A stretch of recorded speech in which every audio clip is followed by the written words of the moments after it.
mengejar 4 orang lagi. Yang pertama bernama Erik Johnson Saputra Simangunsong. Ya, kalau di media sosial itu yang garis-garis biru ini. Dan ternyata yang bersangkutan ini residivis. Ya, residivis di Banyumas kasus penganiayaan. Ya, kemudian ada 3 orang lagi, inisialnya BL, JM, JH.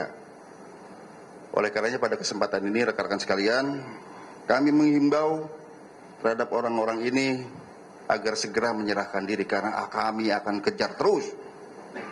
Dan setelah ini aku akan sebar daftar pencarian orang termasuk foto-fotonya ke seluruh kantor kepolisian untuk sama-sama menangkap yang orang itu. Ya.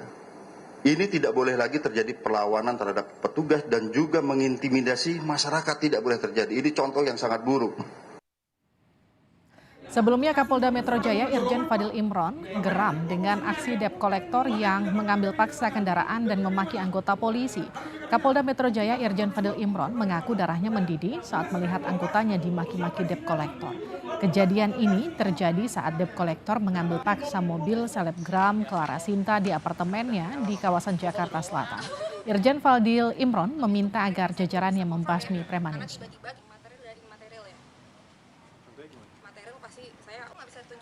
Saya lihat ini preman ini udah mulai agak merajalela di Jakarta ini. Sampai tadi malam saya tidur jam 3, darah saya mendidih itu saya lihat itu anggota dimaki-maki begitu. Nggak ada lagi tempatnya preman di Jakarta. Jangan mundur lagi, sedih hati saya itu. Bolak-balik yang debt collector macam itu. Jangan biarkan dia lawan, tangkap, jangan pakai lama. Ini kasat serse ini jangan terlambat datang ke TKP kalau ada begitu. Cepat respon, cepat tangkap itu yang preman-preman kayak gitu. Debt collector itu kalau ada ngomongnya kasar, termasuk yang order itu. Siapa itu perusahaan leasing yang order itu? Nggak boleh lagi debt collector yang menggunakan kekerasan, menteror orang. Nggak boleh lagi. Saya perintahkan kamu ini. Apa panggil saya? Kantor RC. Ini bukan mobil curian kok. Bukan mobil kalian. Datang ke kantor kami. Weh, bos saya ke kantor kami. Kapan juga ada urusan bos saya? Kemarahan Kapolda Metro Jaya merespon peristiwa debt collector ambil paksa mobil milik selebgram Clara Sinta. Sebelumnya seorang polisi dibentak debt collector di apartemen kawasan Jakarta Selatan 8 Februari lalu. Debt collector berupaya mengambil paksa mobil milik selebgram Clara Sinta. Seorang polisi yang berusaha mengarahkan agar diselesaikan di Mapolsek justru dibentak debt collector. Atas kejadian ini Clara Sinta melaporkannya ke Polda Metro Jaya. Ini Pak, apa panggil saya? Kantor RC. Ini bukan mobil curian kok. Tiba-tiba ada debt collector itu banyak sekitar 30 orang di apartemen. Ini perhitungannya itu menurut dari orang apartemen ya, ada sekitar 30 orang, terus tiba-tiba ada merampas kunci dan lain-lain. Kalau dibentaknya seperti yang terlampir di video ya, itu karena pihak polisinya udah ngarahin kita untuk menyelesaikan di polsek, tapi pihak oknum tersebut itu tidak menyetujui, nggak maunya diselesaikannya di yang langsung ngambil unitnya aja, dan setelah itu unitnya benar-benar tetap diambil paksa tanpa izin aku. Di akun media sosialnya, selebgram Clara Sinta mengklaim telah menebus bukti kepemilikan kendaraan bermotor yang digadaikan mantan suami. Ia menyebut insiden ini membuat mobilnya diambil paksa oleh penagih utang atau debt collector. Clara Sinta menanggung uang pelunasan utang sebesar 200 juta rupiah agar bisa mengamankan mobil dan BPKB kendaraannya. Fadil Imron geram setelah anggotanya dibentak debt collector. Saudara Kapolda Metro Jaya Irjen Fadil Imron geram atas ulah penagih utang alias debt collector yang memaki-maki anggotanya. Irjen Fadil Imron pun meminta agar jajarannya membasmi premanisme. Polisi bergerak cepat dengan menangkap beberapa orang yang membentak polisi. Apa perkembangan terbaru dari kasus ini kita akan sapa Kabid Humas Polda Metro Jaya Kombes Truno Yudo Wisnu Andiko. Pak Truno, selamat malam. Selamat sore, Mbak. Pak, sudah berapa orang yang ditangkap terkait kasus ini? Baik, tadi barusan saja Polda Metro Jaya melakukan press conference yang langsung disampaikan oleh penyidik, dalam hal ini adalah Direktur Reserse Kriminal Umum Polda Metro Jaya. Perlu kami jelaskan, jadi perkembangan bagaimana Polda Metro Jaya ini komitmen dan konsisten terkait dengan aksi-aksi premanisme. Tentu adalah respon cepat, sehingga tidak menimbulkan keresahan bagi masyarakat. Benar, tadi terkait dengan adanya aksi premanisme, ada 3 tersangka ya yang dikhususkan terkait dengan adanya aksi premanisme berkedok pada debt collector. Yang pertama sudah diamankan adalah atas nama AW, kemudian juga ada LW, dan satu lagi XR. Nah, tentu kemudian juga masih ada beberapa nama yang masih kita lakukan pencarian atau daftar pencarian orang oleh penyidik. Ini atas nama EJ, kemudian BF, dan JM, dan YH. Tentu tadi penyidik menyampaikan dalam kronologis kasus yang konstruksinya tentu diketahui video yang menjadi perhatian publik, ya.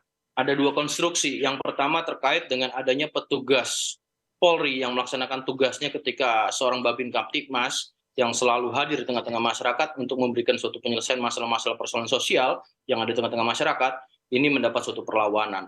Tentunya ini berlaku pada pasal 214 KUH Pidana. Kemudian juga adanya pelaporan atas nama saudari Elizabeth Clara, ya.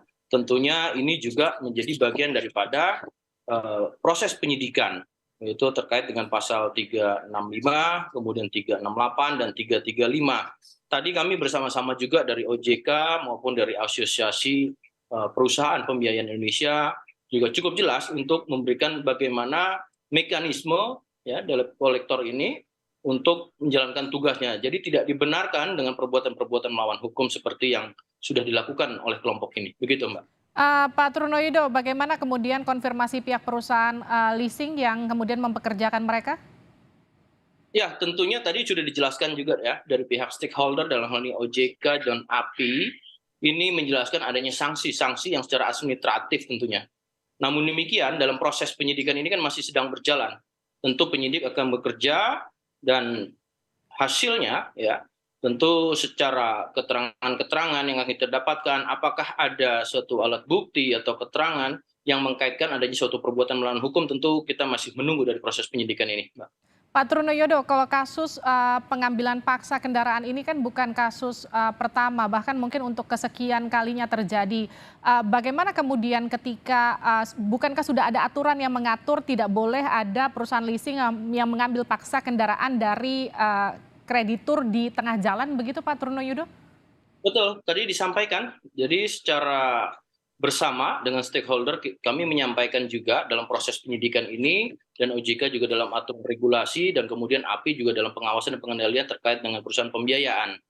Jadi artinya ketika didapati ya langkah-langkahnya itu diatur dalam Undang-Undang Jaminan Fidusia, kemudian juga ada peraturan OJK, ada putusan Mahkamah Konstitusi ya sekira pada tahun 2019 dan ada 2 pada tahun 2021, di mana eksekutorial itu tidak dibenarkan untuk melakukan hal-hal seperti ini. Tentu ini adalah perbuatan melawan hukum secara tersendiri, dan ini yang kita lakukan proses penyidikan, sehingga tidak ada lagi aksi-aksi premanisme yang meresahkan masyarakat, dan kita akan merespon cepat terkait dengan kejadian seperti ini. Kalau ada korban lain selain Clara Sinta, kemana mereka harus melapor?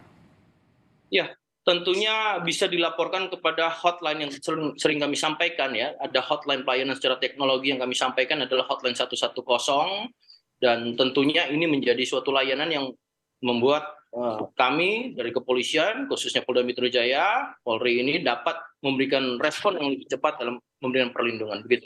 Instruksi Kapolda sendiri, Irjen Fadil Imron, soal ini seperti apa Pak Trunoyodo? Sudah kita laksanakan secara respon cepat, artinya kepada jajaran juga diinstruksikan penekanannya adalah melakukan kegiatan-kegiatan yang bersifat rutin yang ditingkatkan, yang kemudian ini juga melihat daripada keresahan masyarakat. Juga ada program-program yang sifatnya Jumat curhat, ya setiap hari bisa dilakukan.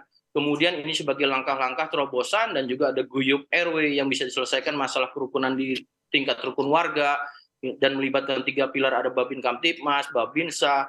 Ini suatu instruksi yang memang tidak hanya bersifat kehilir atau penegakan hukum saja, tapi bagaimana preemptif, preventif bisa menyelesaikan secara hulu, begitu Mbak. Pak Trunoyodo, apa sanksi untuk lembaga keuangan yang masih menggunakan jasa debt collector untuk menagih hutang bagi konsumen ya? Ya, secara regulasi tadi diatur di dalam peraturan OJK ya, termasuk juga ada fungsi pengendali dari Asosiasi Perusahaan Pembiayaan Indonesia.